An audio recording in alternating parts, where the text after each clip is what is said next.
It is thousands of years in the past. You are human. You wake up, stretch, look across the wide open landscape, and not once do you think, you know what would make this morning complete? Pants. And yet somehow here we are. Billions of people every morning pulling on pants, skirts, dresses, uniforms, or that mysterious thing that is technically sleepwear, but has been worn for 3 days straight, so now you call it loungewear because that sounds like a choice. Around 80 million tons of clothing are produced worldwide every year. That is roughly the weight of 11,000 Eiffel Towers. Also, you can stand in front of your wardrobe and announce that you have absolutely nothing to wear. But why? When did humans start doing this? And why did we decide to cover ourselves when almost every other creature on Earth simply did not? No elephant has ever stopped in the morning and thought, I really need a jacket for this. The honest answer is that we do not know the exact moment it began. The longer answer, strangely enough, involves lice. Yes, lice. Humans have two main types: head lice, which live in hair, and body lice, which live in clothing. Body lice cannot survive properly on bare skin. Without fabric, they die within about 24 hours. So the moment body lice genetically separated from head lice marks the point when humans had been wearing clothes consistently enough to give a parasite a brand new home. Researchers at the University of Florida studied this split and found that it happened far back in the ancient past. A tiny parasitic insect, the same kind of thing that causes panic in schools and ruins camping trips, accidentally became one of the earliest clues about human fashion. Out of all the possible ways we could have discovered the origin of clothing, this is what history gave us. Not a perfectly preserved shirt, not a cave painting of someone proudly showing off a nice outfit. Lice. The universe apparently has a very particular sense of humor. But there is a problem.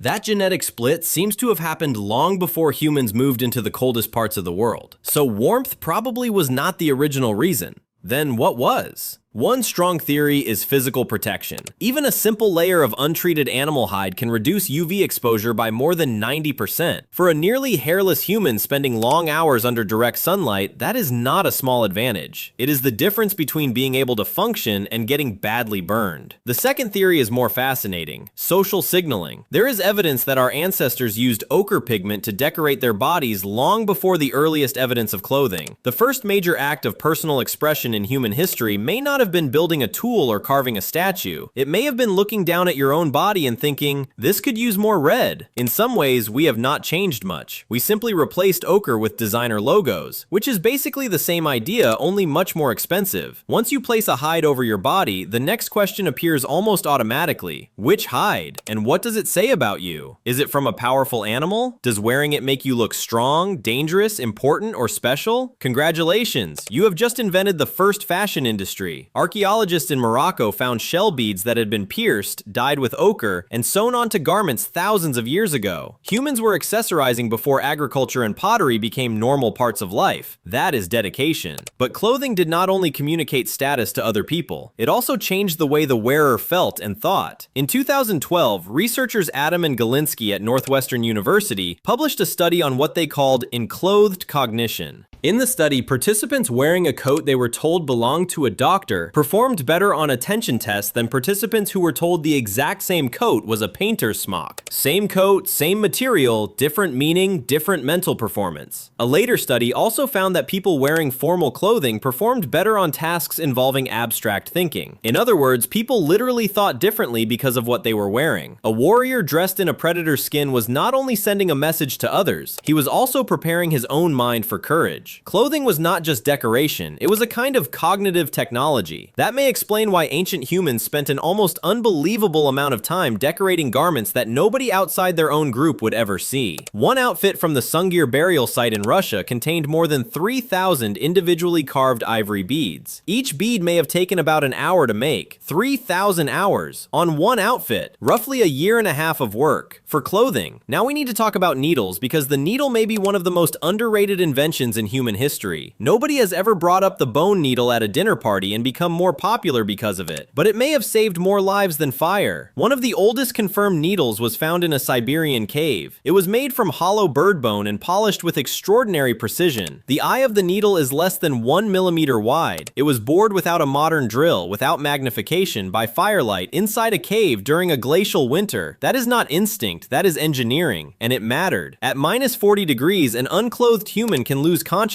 in roughly 7 minutes. But a well-fitted layered garment made from animal hide can keep skin temperature above 90 degrees even when the outside temperature is around -20. Every stitch was a survival decision. Then the shift from animal hides to woven plant fibers changed everything again. Some of the oldest known twisted fibers, found in a cave in the country of Georgia, were already dyed in multiple colors. They were already decorative. They were already carrying meaning. By the time agriculture appeared, textiles had become one of the core technologies of civilization. And with textiles came economics that sound absurd by almost any standard. In ancient Rome, a single pound of Tyrian purple dye, extracted from the mucus of sea snails, could cost roughly 3 pounds of gold. In Byzantium, wearing purple without imperial permission could be punished by death. You could literally be executed for choosing the wrong color. The Silk Road stretched for more than 4,000 miles, connecting civilizations that had never met, largely because people on one side learned how to make fabric from caterpillar secretions, and people on the other side desperately wanted it. That is the deep strangeness of human clothing. We use it like language. I belong to this group. I have this rank. I am mourning. I am celebrating. I am dangerous. I am sacred. I am ordinary. No other creature does this in the same way. And it may have started thousands of years ago when some ancestor picked up a piece of ochre, marked their body with it, and felt something shift in how they understood themselves in relation to everyone else. You are doing a version of that right now. Whatever you are wearing, you made choices about what to put on your body today. Those choices say something about who you are, how you feel, and what world you belong to. You are doing what that person on the open grassland was doing in an ochre-stained hide, trying to signal something to the people gathered around the same fire. Thousands of years of history connect you to them through one very simple fact. You got dressed this morning. 80 million tons a year, and still nothing to wear. Some things really never change.